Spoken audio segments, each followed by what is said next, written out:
Melania Trump just denied being an Epstein escort on live television. Nobody asked her to. And 4 days later, an FBI witness file surfaced from the released Epstein documents stating that Epstein was the one who introduced her to Donald Trump. The denial made things worse, not better. Ties linking me with the disgraceful Jeffrey Epstein need to end today. Before we go any further, let's be clear about what this video is and what it is not. Online, people are saying all kinds of things about Melania and Jeffrey Epstein. Some of it is wild, some of it is flat out false. We are not doing that today. What we are doing is looking at what is actually documented. The real photos, the real emails, the real FBI witness files, the real court cases. And honestly, the documented stuff is strange enough on its own. We don't need to make anything up. To understand what is actually happening here, you need to know one name that most coverage keeps glossing over: Paolo Zampoli. Zampoli is an Italian-born modeling agent who came to New York in the 1990s and ran an agency called ID Models. He is the man who claims he found Melania at a Milan casting call, brought her to the U.S., arranged her visa, and introduced her to Donald Trump at a party he hosted in 1998. His name appears dozens of times in the DOJ Epstein files. According to an FBI witness document included in those files, Zampoli was attempting to purchase a modeling agency together with Jeffrey Epstein.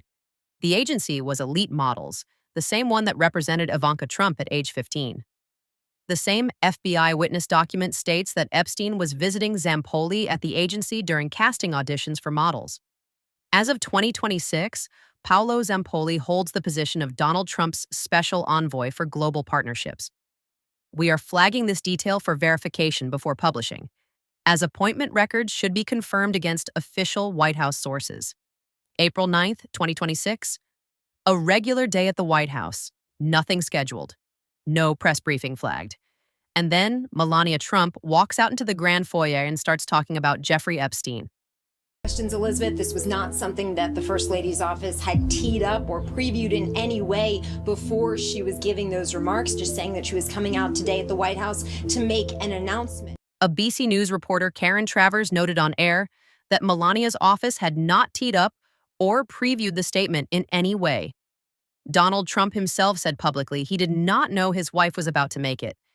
Here's what she actually said. I'm not Epstein's victim. Epstein did not introduce me to Donald Trump. What? I met my husband by chance at a New York City party in 1998. I have never had any knowledge of Epstein abuse of his victims. I was never involved in any capacity. I was not a participant, was never on Epstein's plane, and never visited his private island.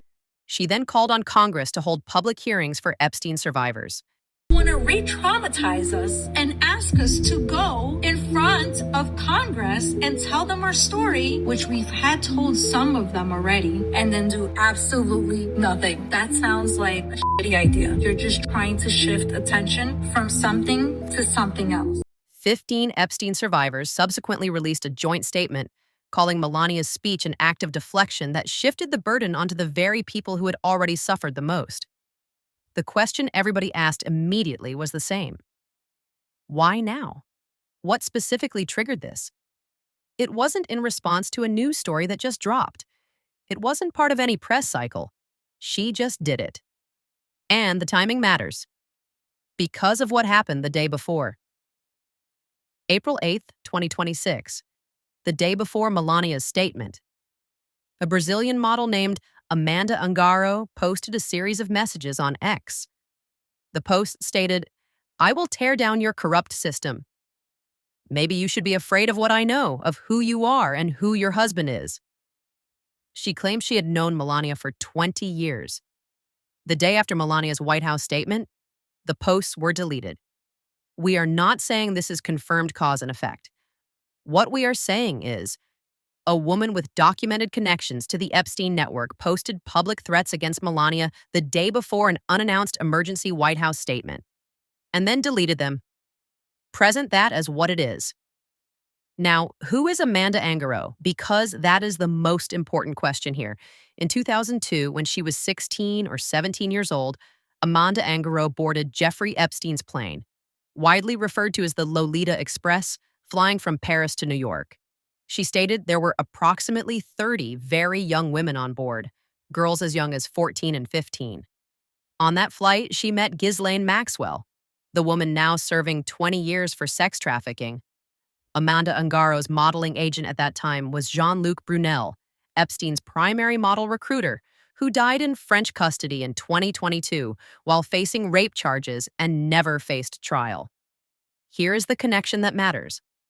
Amanda Ungaro was in a relationship with Paolo Zampoli, Melania's agent, Epstein's business partner, for 19 years. They share a child. In June 2025, Amanda was arrested and deported. She has alleged that Zampoli used connections inside the Trump administration to have her detained during their ongoing custody dispute. She spent 3 months in immigration detention. Let's address what people are saying online, because there is a lot of it, and not all of it is real. Rumor: Melania was an escort who met Trump through Epstein's network. A Getty Images photo dated February 12th, 2000 shows Donald Trump, Melania Knauss, Jeffrey Epstein, and Ghislaine Maxwell posing together at Mar-a-Lago. Melania herself has stated the first time she crossed paths with Epstein was in 2000. That is consistent. In October 2002, Melania sent an email to Ghislaine Maxwell reading, "Dear G, how are you? Nice story about J and NY Mag. You look great. Give me a call when you're back in New York. Love, Melania."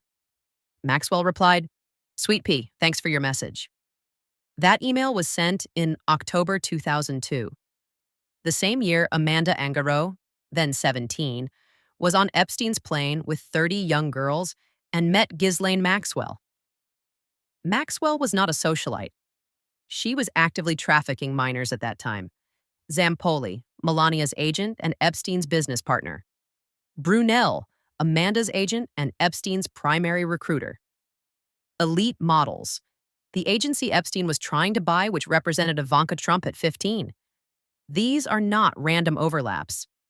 This is one industry, one network, and multiple people from that network are now in the Trump White House.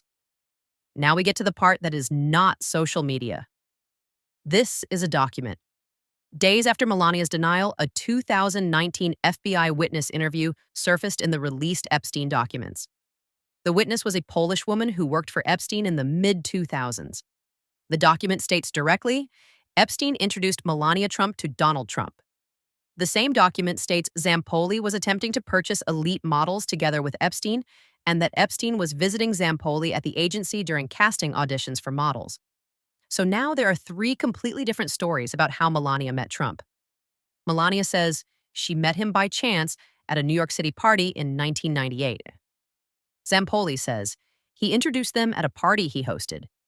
The FBI witness says Epstein introduced them. 3 people, 3 stories. Only one can be true. Zampoli has said publicly he is willing to testify before Congress about how the meeting happened.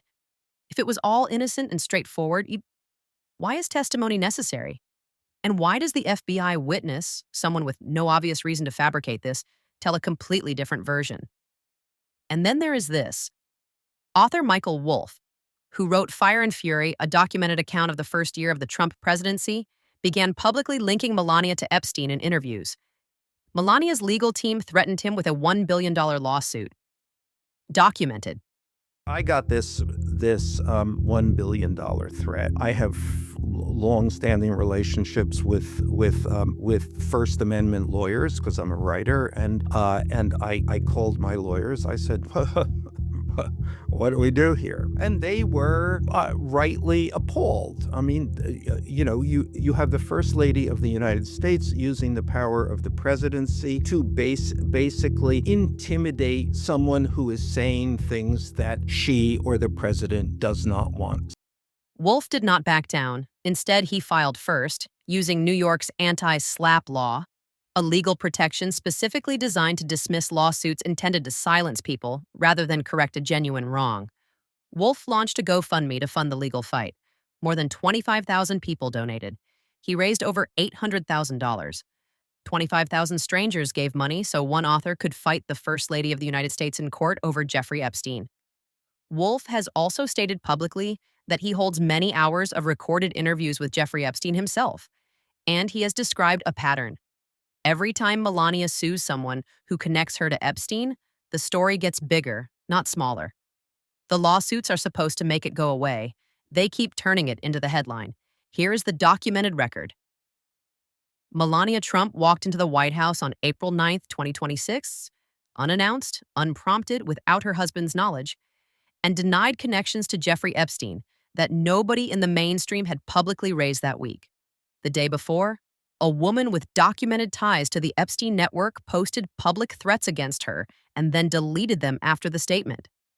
The FBI witness file that surfaced days later directly contradicts Melania's account of how she met Donald Trump, placing Epstein at the center of that introduction.